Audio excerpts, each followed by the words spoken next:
wasn't. I will say, like, all the guys were kind of simps, like, just kind of lame for, like, really, like, at that thing. That's why I expected a blow up at the Thanksgiving, because I'm like, all y'all are in love with this chick, and she's like. Clearly dating a 3-timer. Like, yes, she's been honest with you, which I really appreciated. Oh, like, I love that. As a guy, like if I'm dating you, even if I know you're dating 3 other people, if I'm like Don't really invite about me. it, I'm not gonna be happy like them, you know. Well, or not happy, but I'm not like be playing happy. Scrabble with you. Yeah, I you wouldn't want to go to like a big dinner. Yeah, with no, all of you. I showed up like, to Thanksgiving. I see what this is. I'm leaving. I'm Danielle. And I'm Del. And this is the Black Catch-Up, where we're catching up on iconic black media we missed out on in our more conservative religious childhood. All right.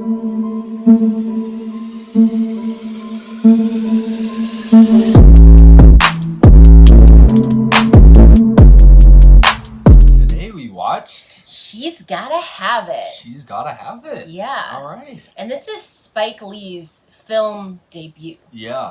Yeah. All of that. Exciting stuff. So let's do the IMDb. Yep. Story of a woman and her 3 lovers.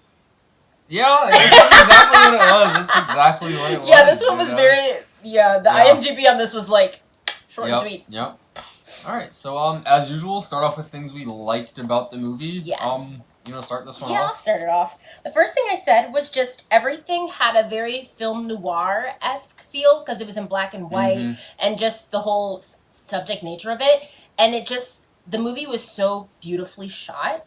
It just looked gorgeous. I really liked it. And, like, what else can you expect from Spike Lee? And this is, like, his first film, so I think that's what everyone was like, oh, we should, like, watch for this guy. Because it was really good. Mm-hmm. No, I had the same thing written down. Like, there were just some, like, really gorgeous shots in this movie. Like, gorgeous scenes, gorgeous, like, just, like, the music played well with every scene.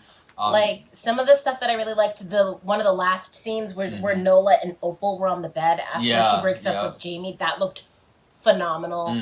And then even the stylistic choice after Jamie ends up, after like Nola calls Jamie after they have like their fight, and she's like, come over, it's important, and he like comes over, and just the choice of having it be like kind of blurry, angry pictures of him like going instead of like watching him.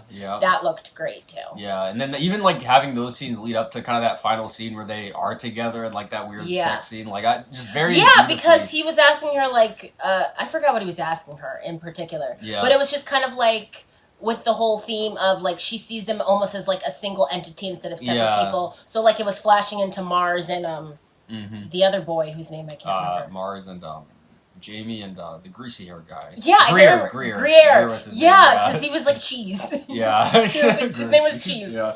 But yeah, and even the shot where... Sorry, I'm like poo-pooing all over your thing. No, because I mean, there were great shots. I didn't write any of the shots down. There were definitely great shots. Where Nola and Greasy Guy... where he had to fold his clothes before they slept together. Just like slowly her being like, what? But then the actual scene where it like...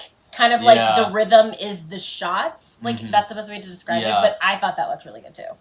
Yeah. I thought the sex scenes were, like, very tasteful as well. Like, just done shot very beautifully. Yeah. Like, it told a lot more than the sex in these scenes. So, that was one thing I definitely had down. The next thing I had down, I actually liked the general premise of the movie. Yeah. Kind of, like, following her story of, like, having these 3 lovers, you know, I think it's just a story, at least I haven't seen a lot on TV or haven't seen in a lot of movies. And I just thought it was, like, very interesting and, just, like, done in a very, like, interesting way in this one. Yeah. It was fun to follow the story, I thought. Nice. I liked a lot of the dialogue because it was, like, pretty, like, quick 1, 2, 3 volleying, especially with Nola and Mars. I thought they had the best back and forth, especially their breakup scene. Where it's like, it's not going to work, you and me. You and me? What about me and you? Me and you? Like, just, I liked that. No, I like that too. The next thing I had, I kind of liked their, like, it kind of goes into my last one as well, but just kind of the whole view this movie had on, like, sexuality. I just thought it was, like, a lot more modern than I expected for this movie, like 1986, I think. Yep, 86. You know, I expected, like, a lot more, this isn't the movie I expected, you know? You expect, like, watching a lot of these older movies, you kind of expect to see certain things, and this was, like, the complete opposite. So, I just generally liked that aspect about it. Yep. Last thing I liked was the, slight Wizard of Oz reference. where Jamie has a date with her, and then he tells her to click her heels 3 times and say there's no place like home, and then we get to like color and the like little dance sequence or whatever he had prepared for her. I just thought that was a fun little nod to the Wizard Boss. Another one of those like beautiful scenes. Like that dance number was very beautiful. It was really nice. Very beautiful. Okay, that was all I had as well. The last thing I had was the guys' little fight during Thanksgiving. I liked it.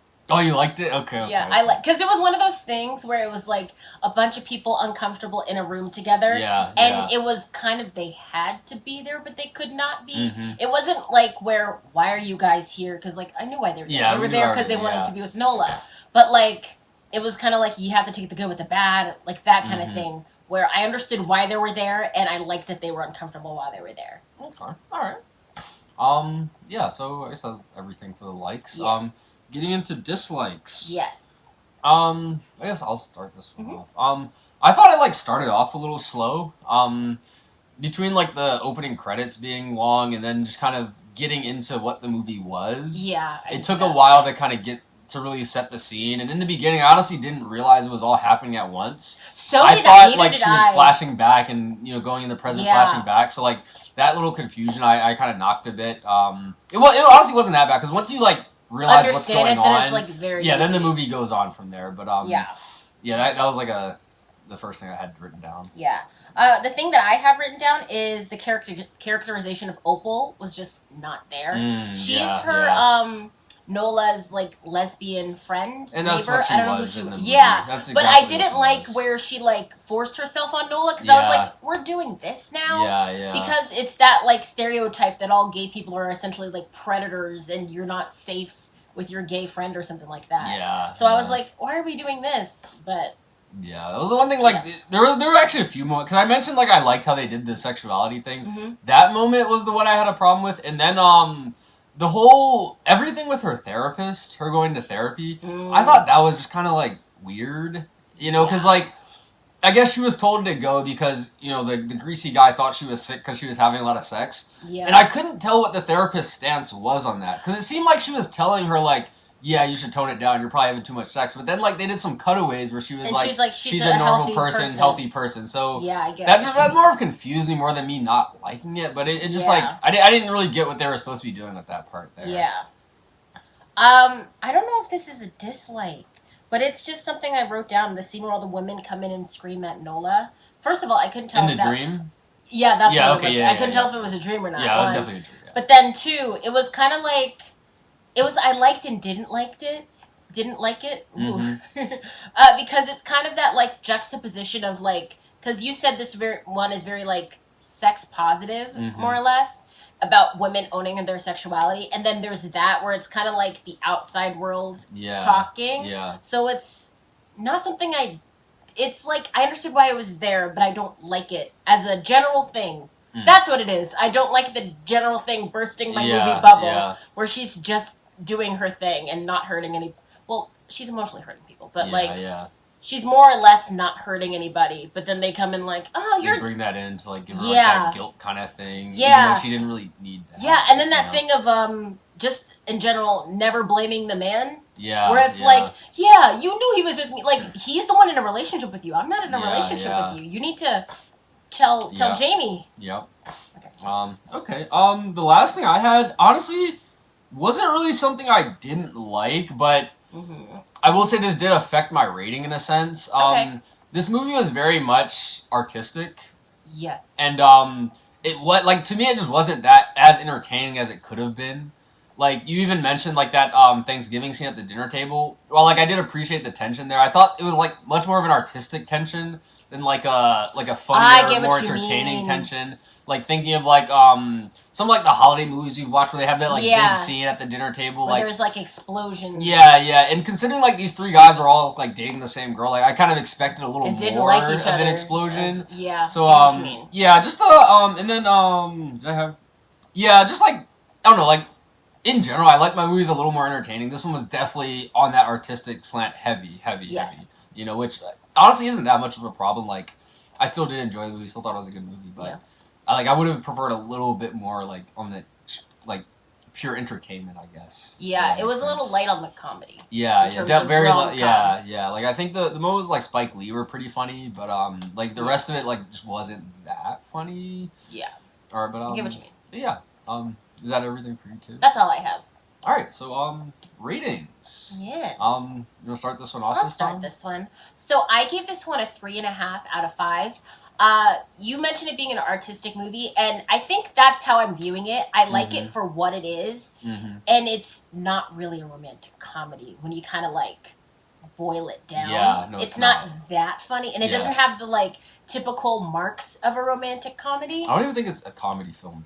It's like I think it's just considered like romance. Yeah, I think maybe drama or something. Yeah. What does it say? No, it says comedy romance on IMDb. So it's a little light on the comedy, but it does have the romance. And again, like in the beginning, I said it was very film noir, and it looked very beautiful and had that like sexy vibe, and a lot of the shots were just gorgeous. So I like it for that. But where the points get knocked off for me are that if you're saying it's a romantic comedy, it kind of isn't doing that.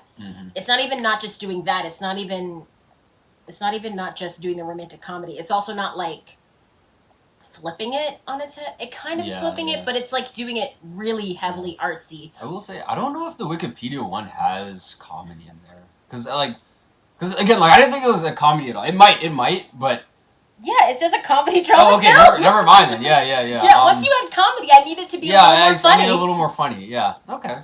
But yeah, for the artsy, romancy film that it was, I enjoyed it. But like, once you kind of like put the labels on it, no, not as much. Yeah, I actually gave it a 3.5 too for like similar reasons. Like, it is a great film. Yeah, from like an artistic perspective, even from like just like the story perspective. Like, it's a great film, interesting.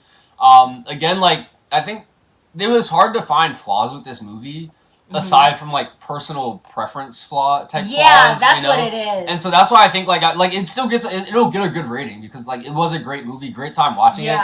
My expectations were just a little different than what I got, which isn't always a bad thing, but in this case it did knock it down a little bit. You know, I think had it kind of had those more rom-com-y elements as well, or just like it would have been a totally different film, I think, but maybe it would have had that potential to kind of score a little higher, I think. But definitely great, gorgeous film, like beautiful to watch, and just stunning. Yeah, very like interesting story too. Yeah. But that was last question. Last question. Do you wish you saw it sooner?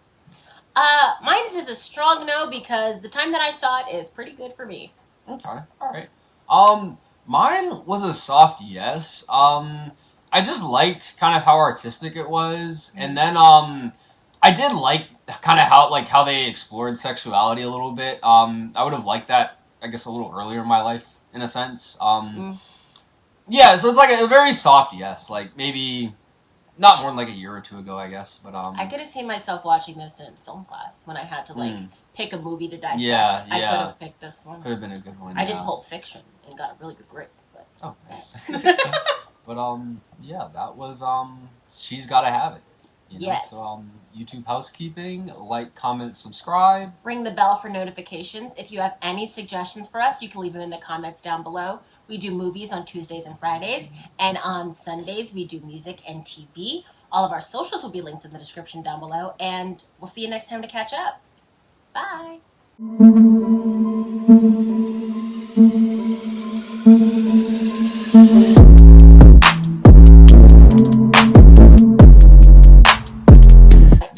Though we get the best stuff when we don't like the movie. Yeah, that's when like that's when we just start ranting and we're upset.